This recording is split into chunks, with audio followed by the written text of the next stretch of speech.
Hello, my beautiful friend, and welcome to Grace Over 50, where we honor the wisdom, strength, and elegance that only time can give. Have you ever looked in the mirror and felt like a stranger was staring back at you? The woman you used to be, confident, radiant, full of life, seems like a distant memory. The sparkle in your eyes has faded. The world around you has stopped noticing. And slowly, you start to believe you're invisible. But what if I told you your beauty never left? In today's video, I'll take you on a journey not just mine, but one I know echoes in the hearts of many women over 50. It's about losing yourself and then finding something far more powerful than youth, grace. Stay with me because by the end of this video, you just might look at yourself a little differently and see the breathtaking woman you truly are. You see, it doesn't happen all at once. One day, you're running around chasing toddlers, juggling work, packing lunches, kissing scraped knees, managing a home, tending to everyone's needs but your own, and you still manage to throw on some lipstick before heading out the door. You're tired, sure, but you still feel alive, still seen. But slowly, quietly, almost without notice, something starts to shift. The mirror becomes something you glance at only to fix your hair or maybe avoid altogether. The compliments fade, your children grow and need you less, your partner stops noticing the little things. The vibrant woman you once were begins to blur around the edges. At first you tell yourself it's just a phase, that you're just busy, that you'll get back to yourself eventually, but eventually never comes. Instead, there's a new voice that settles in. It whispers things like, "You're too old for that dress. Don't be silly, no one's looking at you anymore. Your time has passed, just fade gracefully."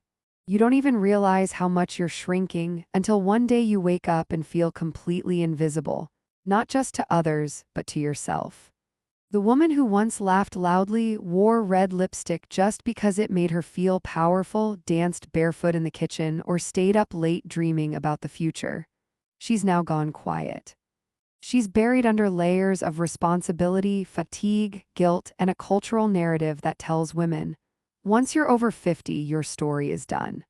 And the worst part, you start to believe it. You stop taking photos. You avoid going out. You compare yourself to younger women and wonder how you ever thought you were beautiful in the first place. You apologize for aging, for existing. You disappear in plain sight. But the truth is, we don't stop being beautiful. We stop believing that we are.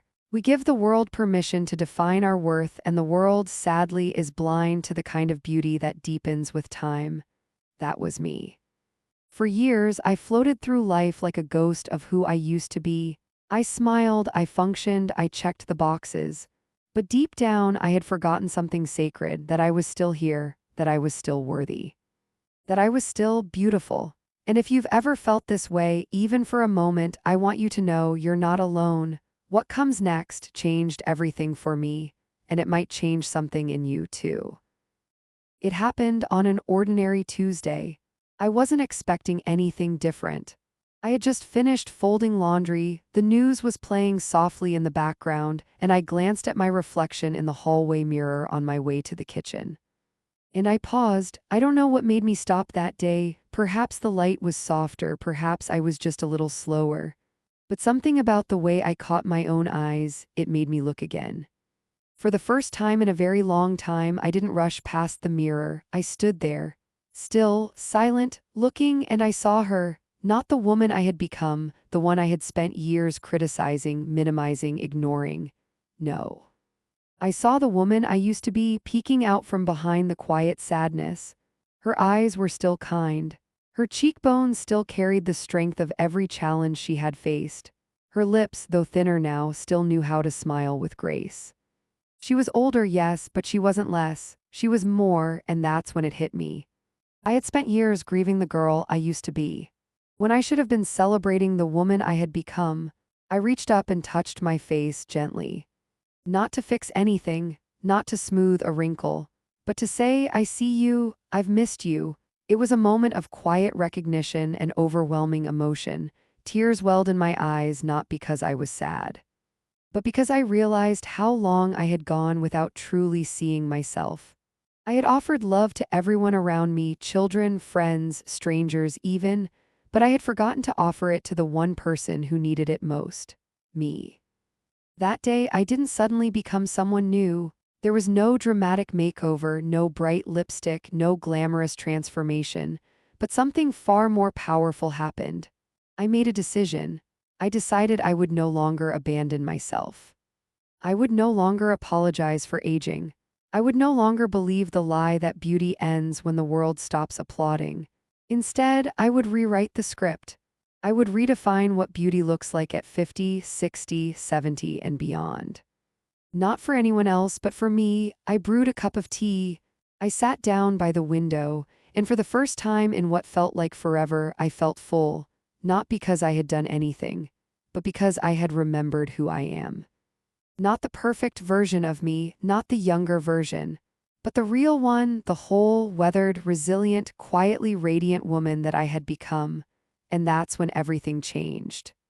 Coming back to myself didn't happen overnight. There was no grand epiphany, no magical before and after moment you'd see in a movie. It was quiet, it was slow, it was tender. It began with something simple, something so small I almost didn't notice it at first. I bought myself a new moisturizer. Not because anyone told me to, not because it promised youth in a jar, but because my skin deserved to be cared for. I lit a candle before bed, not for the room, for me, because soft light made me feel held, safe home. I played music while making breakfast, danced barefoot in the kitchen again, wore earrings on a random Tuesday, painted my nails a soft rose just because I liked the color, and slowly these little acts became sacred, not vanity reclamation. I started choosing clothes that made me feel beautiful, not trendy, not age-appropriate. Just right for me. Soft fabrics, flowing lines, colors that lit up my skin and made my eyes sparkle, not because they made me look younger, but because they made me feel alive. I allowed myself to be seen again.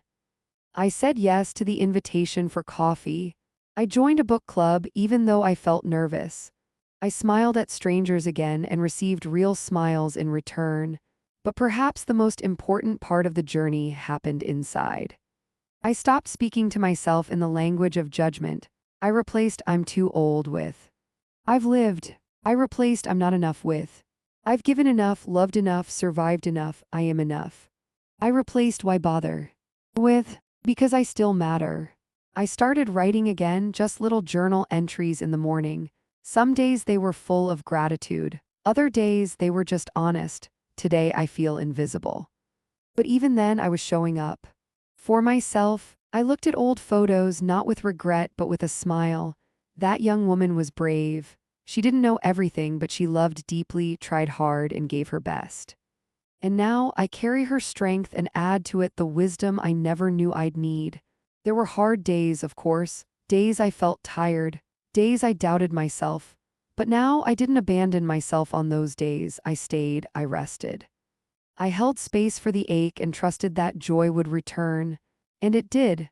Not loud joy, not the kind that shouts and dances under the spotlight, but quiet joy, the kind that sits with you in the stillness and reminds you you are here. You are whole, you are beautiful, even now, especially now. And perhaps the most beautiful part of this journey is that the more I honored myself, the more others did too. People began to comment not on how I looked, but how I glowed.